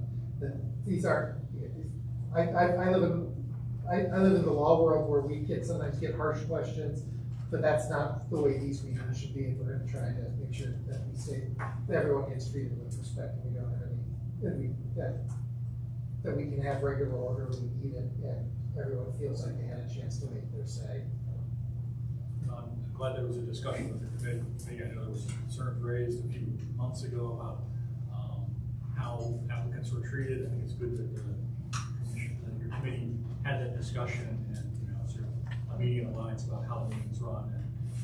And I think we typically hear nothing but good comments about the process that we use. And mistakes happen, but I think we do the best to redress them. And so I'm glad that you had that open dialogue with your committee members, and it's to your credit that you're willing to entertain that sort of discussion. I appreciate it. Next on the agenda are some resolutions which are circulated. I'll read this. I don't know if you can bring this up or not. I'm going to read them aloud. My hope tonight is to introduce these 3 resolutions as a way of putting them out for discussion at this meeting and possibly action at the next meeting. What I'd like to suggest is, because we're a little bit limited on time, I'll read the resolutions. We have some brief discussion on them. But if commission members have any suggestions for modifications, changes, deletions, whatever it is, I'm completely over that. You can email me individually. We can't have an online discussion amongst ourselves outside of a public meeting. But if you have suggestions, I can edit these so when we come back to the meeting next month, I can sort of say, well, I've made some changes based on these comments and that comments. We can change them in the meeting or wherever we want to kind of get the ball rolling. And the purpose of the, good. That's the reason, because there's little time for public comment. Yes, well, yes, we'll leave a few minutes for public comment, but I want to introduce him at this meeting so we can. The resolutions will also be put on the website after the meeting. The reason I drafted these resolutions, we've had a couple issues that have come up. At our last meeting, we had a presentation from Planning and Development, which they had worked to help us make a reaction to give the city some feedback on the capital improvement projects. And in that discussion, I think Commissioner Wyman had pointed out that, well, there needs to be a continued focus on the connectivity of the sidewalks. Those issues were still goals, and it maybe wasn't clear in the presentation. So I tried to incorporate the comments that the emphasis that Commissioner Wyman, I think quite rightly, felt should still be there, along with some of the things that came from the commission and some comments that were made. So I tried to kind of morph that conversation intact. And also take one of their suggestions, which was for there to be a High Street study, and put that together with something we've been talking about, which is the speed limit. So that's how we got to the point of the resolution. I'll go ahead and read them in no particular order here. Start with Resolution 2023-2, recommending a speed limit of 25 miles per hour on North High Street. Recitals. Whereas North High Street is the core of the Clintonville Commercial Corridor, defines the civic space of the community, and connects all the districts within Clintonville. 2, whereas numerous schools, including preschools, private and parochial, elementary, middle, and high schools, as well as daycares, are located on or adjacent to High Street, with considerable populations of students and parents walking and biking to and from those locations. 3, whereas High Street businesses are hampered by the existing 35-mile-an-hour speed limit, which makes on-street parking more difficult and less appealing. 4, whereas the 35-mile-an-hour speed limit and the detrimental effect upon the shopping and pedestrian experience make it harder for our community to compete with the neighboring peer communities, which provide a safer and more welcoming street presence.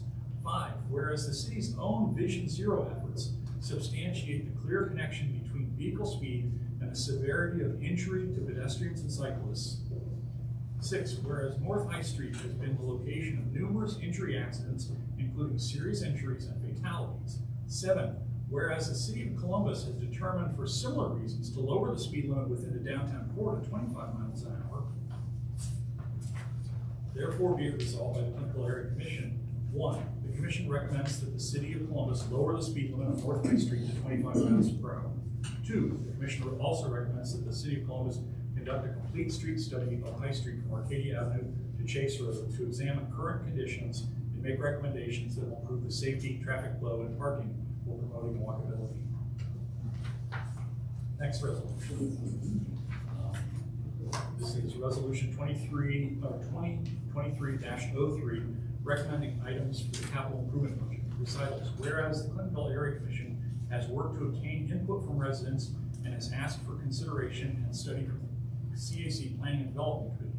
2, whereas input included an extensive public survey with over 800 unique participants, which was produced over a period of 12 months and included careful vetting and evaluation. 3, whereas the CAC and the Planning and Development Committee reviewed and coordinated previous planning projects, including the 2015 Clintonville Mobility Framework Plan and prior Urban Infrastructure Recovery Fund requests, including projects scheduled for implementation and projects which are anticipated to be funded as a UIRF project. 4, whereas the project outlined in the mobility plan remain as eligible and attractive projects for execution with UIRF funds and remain very high priorities for the community, it is the Commission's understanding that the city prefers to handle those projects with UIRF funds to maximize the flexibility of capital improvement budget funds, CIP funds. 5, whereas the existing Whetstone Recreation Center was completed in 1956 with limited renovation in 2008, and I have to check those dates, the center struggles to meet the needs of the community, which have changed significantly since it was completed. Whetstone Recreation Center is the oldest rec center operated by Columbus Recreational Parks. 6, whereas Whetstone Parks is the center of much of the community's opportunity for social and recreational activity, elements of the park, including the shelter house, no longer connect with the sensibilities of the community they serve. The shelter house, which was once a busy hive of activity, is typically vacant and seldom used. 7, whereas there has not been significant reinvestment in much of the city-owned facilities and urban infrastructure. Therefore, be it resolved by the Clintonville Area Commission. 1, the Commission recommends to the City of Columbus relocate the Division of Electricity and the Division of Water from their current locations on Indianola and allow these uses to help stabilize other areas of the city which struggle to attract reinvestment, and that the city offer those vacated properties for redevelopment offers with a framework for community input and consistent with the Clintonville Neighborhood Plan. 2, the Commission requests that the City of Columbus establish a budget and a timeline to replace the Whetstone Recreation Center with a modern facility which meets the needs of the community and is on par with the direction and programming of other recent Columbus recreational parks and recreation centers. Furthermore, the Commission recommends that the City the Commission recommends that the City of Columbus establish a budget and a timeline to reimagine how the Whetstone Shelter House could be reimagined and redeveloped to align with contemporary needs and the aspirations of the community, and develop operational partnerships to make redevelopment feasible. 4, the Commission requests that the City of Columbus develop a shared use path to extend the existing Indianola Bikeway north from Morse Road to Worthington and the Allen Creek Connector. 5, the Commission requests that the City of Columbus commit to an expanded cycle of maintenance and repair to area sidewalks and curbs and to the completion of vital missing pieces of our pedestrian network as indicated in the Mobility Framework Plan. Next resolution.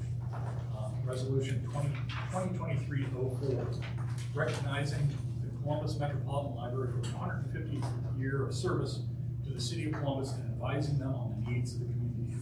Recitals. Whereas the Clintonville Area Commission wishes to extend its thanks and appreciation to the Columbus Metropolitan Library for its ongoing service to Columbus and Clintonville in particular. 2, whereas the Commission recognizes and is grateful for the support and hospitality extended to the Commission in accommodating our monthly meetings and the activities of the Commission.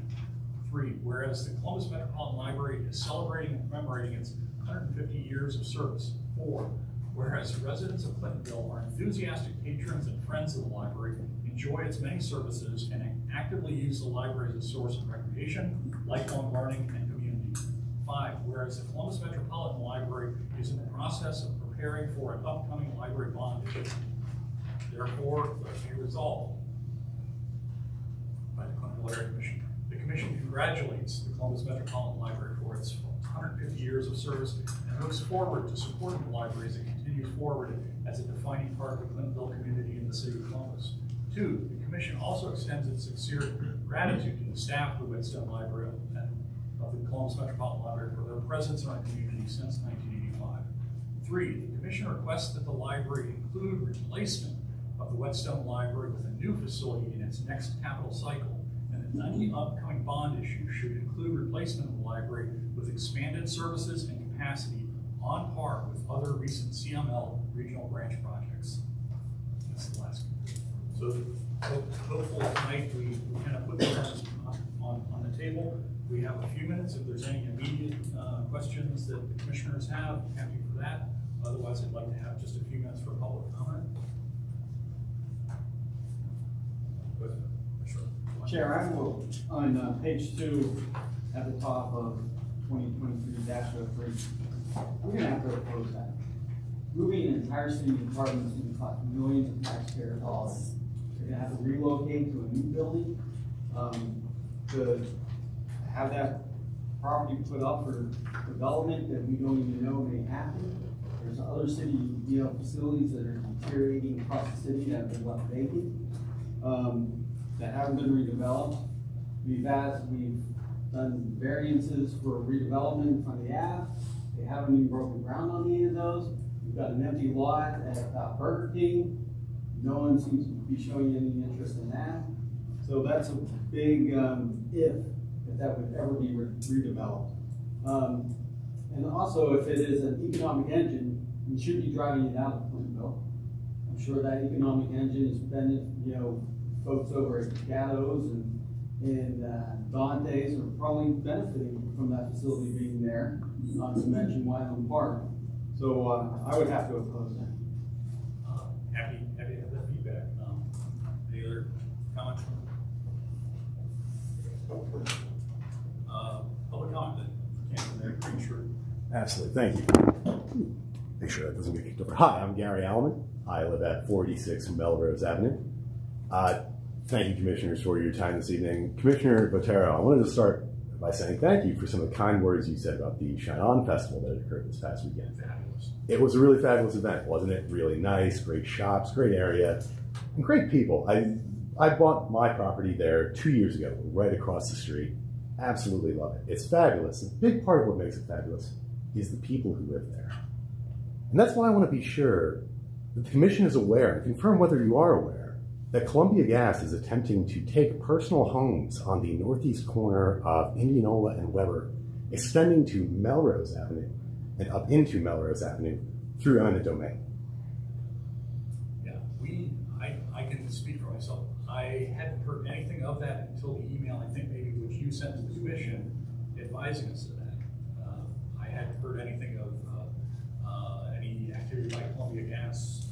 I'm happy to work with you and any of your neighbors about your concerns and find out a little bit more about it. But right at this point, you know more about it than I do. So I'd like to catch up with what you know about it and then see how we can help you. We absolutely will. But I will also say, I know personally very little. I'm not personally impacted by the taking, other than my property being across from the proposed taking. And I'm sure my property values will take more than a hit from an industrial reuse of currently residential land. I'm wondering what the commission can do to help us learn more about this process, maybe get information from the city, from Columbia Gas, to understand more about this process, what decisions have been made to this point, what alternatives we can find to avoid evicting our neighbors from their homes. Well, I'm not sure what we can do to help. Since it's a unique situation, there's not necessarily something that they need permission from us in terms of a zoning variance to do what they want to do. But typically when we've engaged with utility companies, when they're doing work in the community, the relining project that the gas company's been doing over many years throughout Clintonville, the electric utility would come in and talk to us about that. I think we can probably reach out to the utility companies and ask them to attend our meetings and at least inform us about what's going on and why. Whether we would have any ability to use anything other than kind of the ability to pulpit and the ability to shame a utility if we don't like what they're doing, I don't know. But we can certainly find out about it. I would very much appreciate any efforts. And Commissioner Leotsman, I believe you're the commissioner for our district. Could I ask you to extend that invitation to Columbia Gas? I was in contact with Joel at 483 Melrose Avenue. Indeed. And have been informed of this topic and requested a copy of the letter that was received, and I haven't received that. Okay. So I'm happy to follow up, but for me to call somebody and I have no documentation, it's hard for me to do that without knowing what I'm talking about. I'm more than happy to look at that. I think if you could share that, yeah, I don't First have. question is what are you asking about? Right, but I would also like to say that, I mean, if Columbia Gas is doing this because they have to supposedly expand their service or whatever's going on right there, how do we not know about that if it's a safety issue or if it's by choice or whatever? I mean, I would think we've got to figure out that if they're getting these letters. It's like, what, 9 or 10 homes, I believe, that are... Yes, I believe that's correct. I have also not seen the letter, but I will say I find it remarkably dubious that uprooting a century-old neighborhood is the solution to a modern utility problem. Correct. Yeah. Can I just ask where the letter came from? I do not know that information directly. Could certain people receive it? Because Yes. I got one of your flyers. We picked up one of your flyers. That's the only one we know. Are there, but, we're very short of well, we're on see Weber, where so we get it will affect us also. And so I don't know where the letter came from. I'd like to have one. I will myself. say, not being affected, I don't believe anybody who is not directly affected received any information. It's our property values. Yeah. Yes, my name's Dave Farrell. I live on Indianola, and I also right across from where the Shine Festival occurred. So I've been there for 24 years. We currently have a lot, an empty lot right behind my house, just across the alley, that the electric company uses. It's my understanding that they want to come in and extend that lot and basically create a non-usable grassy area that's fenced in, similar to what's there now, but able to do that. In order to do that, they're going to have to remove at least 6 houses, along with all the trees and everything else. And it's my understanding that they've already approached some of the homeowners that are affected and offered money to them and have tried to get them to sign off on selling their property. So I would really encourage if there's, if there's anything that zoning wise you can do, I mean, I would think destroying 5 houses and everything and crossing the road, Melrose, and they're including those houses over there also, that might fall under your purview, but regardless, I think that this is something that should be acted on fairly soon. Yeah, we'll see what we can do to find out information. Thanks very much. We have to vacate the room, so if you could help us put the chairs away. The next meeting is